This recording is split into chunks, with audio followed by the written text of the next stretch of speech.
मुर्दाघर में डॉक्टर महिला की हाई हील्स उतारता है। फिर उसने उसकी काली पोशाक खोली। उसने ब्लैक स्टॉकिंग्स के साथ ड्रेस को कचरे के थैले में फेंक दिया। जैसे ही वो महिला के नाइटगाउन को खोलने वाला था, महिला ने अचानक अपनी आंखें खोली और पूछा, मैं कहाँ हूँ? लेकिन डरने के बजाय उस आदमी ने शांति से उससे कहा, तुम शमशान घर में हो, तुम मर गई हो। एना भयभीत हो गई। उसे विश्वास नहीं होता कि इलियट सच कह रहा है। इलियट ने एना की आंखों के सामने उसका डेथ सर्टिफिकेट रख दिया ताकि वो सच्चाई स्वीकार कर सके। एना को तब याद आता है कि वो किस दौर से गुजर रही थी। इससे पहले कि वो मरी, उसका अपने बॉयफ्रेंड से झगड़ा हुआ था, इसलिए वो उदास हो गई और बारिश में गाड़ी चला रही थी। वो एक कार एक्सीडेंट में मर गई। जब वो फिर से उठी तो उसे बताया गया कि वो मर चुकी है। इलियट फिर एक स्पंज बॉल लेता है और एना के शरीर पर काम करना जारी रखता है। वो अंतिम संस्कार में उसे सुंदर दिखाना चाहता है, लेकिन एना उसकी पीठ के बल लेटी हुई है, अभी भी इस पर विश्वास नहीं कर सकती। वो इलियट से पूछती है कि वो उसे जाने क्यों नहीं देगा। इलियट उसके सवालों पर ध्यान नहीं देता। उसे एहसास होने लगा कि वो मर गई है। टाँके अभी पूरे नहीं हुए थे, तभी इलियट ने अपनी घड़ी पर नजर डाली। फिर उसने एक सिरिंज निकाली। उसने कहा कि वो शरीर की मांसपेशियों को अकड़ने से बचाने के लिए एना को मसल रिलैक्सेंट का इंजेक्शन लगाने जा रहा था, क्योंकि एना की मां अब उसे देखने आ रही थी, लेकिन वो जल्दी आ गई। एना कुछ ही पलों में फिर से बेहोश हो गई और उसकी मां फ्यूनरल होम पहुंच गई। शरीर को ढकने वाले सफेद कपड़े को हटाने के बाद उदास बूढ़ी मां को कुछ भी असामान्य नहीं लगा, लेकिन जब वो जाने लगी तो उसने इलियट से एक बात पूछी। वो चाहती थी कि इलियट उसकी बेटी के बालों को वापस ब्राउन रंग में डाई करे। एना जब उठी तब चारों तरफ अंधेरा हो चुका था। उसने अपनी नाड़ी को छुआ, लेकिन कुछ भी महसूस नहीं कर सकी। तभी उसका बॉयफ्रेंड पॉल फ्यूनरल होम पहुंचा। उसे पता चला कि एना के साथ झगड़े के कारण उसका कार एक्सीडेंट हो गया था। उसने इलियट से कहा कि वो उसे अपनी गर्लफ्रेंड के शरीर को देखने दे, क्योंकि वो गिल्टी फील कर रहा था। लेकिन इलियट ने उसे इस आधार पर मुर्दाघर में जाने से मना कर दिया कि वो उसके परिवार का सदस्य नहीं था। दूसरी ओर एना ने अपने बॉयफ्रेंड की आवाज सुनी और दरवाजे के पास जाके आवाज लगाई। उसने अपने बॉयफ्रेंड का नाम पुकारा, लेकिन फ्यूनरल होम में पॉल ने उसे नहीं सुना। वो निराश होकर शमशान घाट से चला गया। एना गुस्से में है और इलियट से पूछती है कि वो अपने बॉयफ्रेंड को क्यों नहीं देख सकती। इलियट ने उसके बॉयफ्रेंड को भी यह सोचने पर मजबूर कर दिया कि वो सच में मर चुकी है, लेकिन इलियट ने उसे बहुत दृढ़ता से कहा, मानो या न मानो, अब तुम मर चुकी हो। तुम्हें दुनिया की चीजों के बारे में सोचना बंद करना होगा। ये कहने की बात नहीं है कि तुम हर किसी के लिए एक लाश हो, और मैं तुमसे बात कर सकता हूँ क्योंकि मैं मुर्दों की आत्माओं को देख सकता हूँ। इलियट ने ऐसा कहा और मुड़कर चला गया। लेकिन एना बूढ़े आदमी की बात पर विश्वास नहीं करती है, इसलिए वो इलियट को मारने और इस जगह से भागने का फैसला करती है। मुर्दाघर की महिला डरने के बजाय अचानक जिंदा हो जाती है। मोटिशन महिला को बताता है कि उसकी कार दुर्घटना में मृत्यु हो गई, लेकिन महिला उस पर विश्वास नहीं करती है। वो मोटिशन को मारने और अपने घर भागने का फैसला करती है। एना के हाथ में एक कैंची है जो इलियट के उसके पास आने का इंतजार कर रही है। वो कैंची लेती है और उसके शरीर में घोंप देती है, लेकिन इलियट उसके हमले से आसानी से बच जाता है। इलियट को मारने के बजाय एना दरवाजे की तरफ भागती है, लेकिन दरवाजा पहले से ही बंद था। इलियट एना के पास आता है।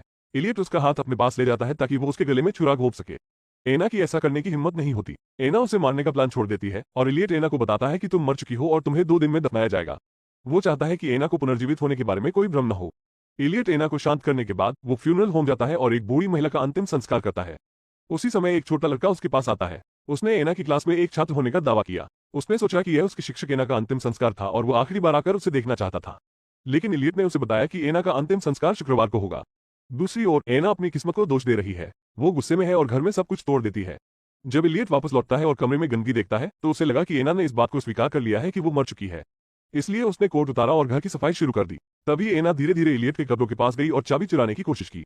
इलियट फिर कुछ खरीदने के लिए बाहर निकला, लेकिन जब वो पेमेंट करने के लिए कन्वीनियंस स्टोर पर था, उसे पता चला कि उसकी चाबियां गायब हैं, तो वो तुरंत फ्यूनरल होम जाने लगता है। दूसरी तरफ एना पहले ही मुर्दाघर से बाहर आ चुकी थी। जैसे ही उसने दरवाजा खोला, इलियट की हेडलाइट्स उसको दिखी। एना मुड़ी और दूसरी मंजिल की ओर भागी। वो इलियट के ऑफिस गई और लैंडलाइन पर अपने बॉयफ्रेंड पॉल का नंबर डायल किया, लेकिन इस कमरे में सेल फोन का सिस्टम खराब था। पॉल ने मदद के लिए एक धीमी आवाज सुनी और सोचा कि उसे भ्रम हो रहा है, क्योंकि वो अपनी गर्लफ्रेंड को याद कर रहा था, इसलिए उसने फोन रख दिया। इलियट एना की मदद के लिए कॉल को फेल होते हुए देख रहा था। वो बेफिक्र होकर आया और स्पष्ट कर दिया कि तुम अब मर चुकी हो। इस समय सिर्फ मैं ही तुम्हारी आवाज सुन सकता हूँ। एना अभी भी आधे अधूरे मन से मान गई है, इसलिए इलियट ने शीशे को ढकने वाले कपड़े को हटा दिया। एना आईने के पास गई। जब उसने अपने शरीर को आईने में देखा तो उसने महसूस किया कि उसके शरीर की स्थिति एक मुर्दे की लाश से अलग नहीं है। उसने एना से कहा कि वो मर चुकी है, लेकिन एना ने तब तक उस पर विश्वास नहीं किया जब तक कि इलियट ने दर्पण नहीं दिखाया। एना ने देखा कि वो उस पर विश्वास करने से पहले एक सूखी लाश बन गई थी, लेकिन फिर उसकी एक हरकत ने उस आदमी की अभिव्यक्ति को तुरंत बदल दिया।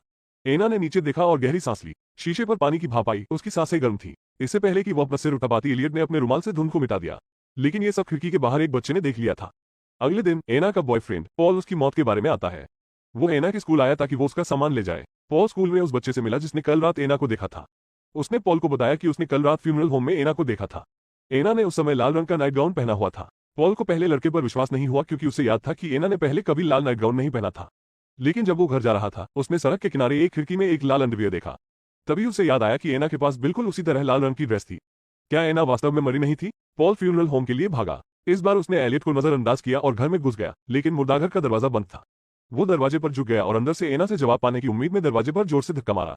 एना को यकीन हो गया था कि वो अब एक लाश है। यहाँ तक कि अगर वो अपने बॉयफ्रेंड से मिलती तो यह उसके दर्द को और बढ़ाएगा।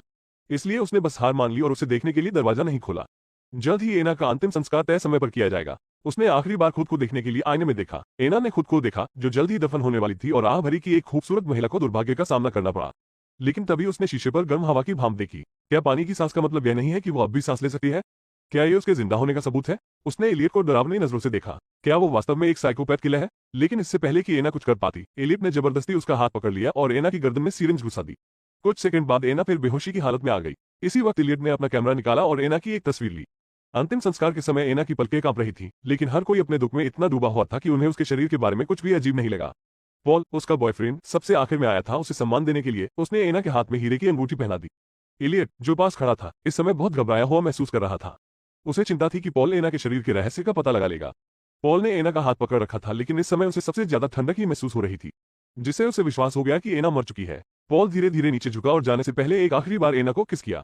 एलियट ने जल्दी से ताबूत का ढक्कन बंद कर दिया। ऐसे ही जब एना उठी तो कानों में बालू और मिट्टी की साफ आवाज सुनाई दी। एना को एहसास हुआ कि उसे जिंदा दफनाया जा रहा है, इसलिए उसने ताबूत के ढक्कन पर थपथपाया, लेकिन अब कोई उसकी आवाज नहीं सुन सकता था। दूसरी ओर एलियट ने एना की तस्वीर दीवार पर लगा दी। भयानक बात यह है कि दीवार पर ऐसी कई तस्वीरें लगी हुई थी, जिससे पता चला कि एना कई लोगों की तरह एक शिकार थी, लेकिन मामला अभी खत्म नहीं हुआ है।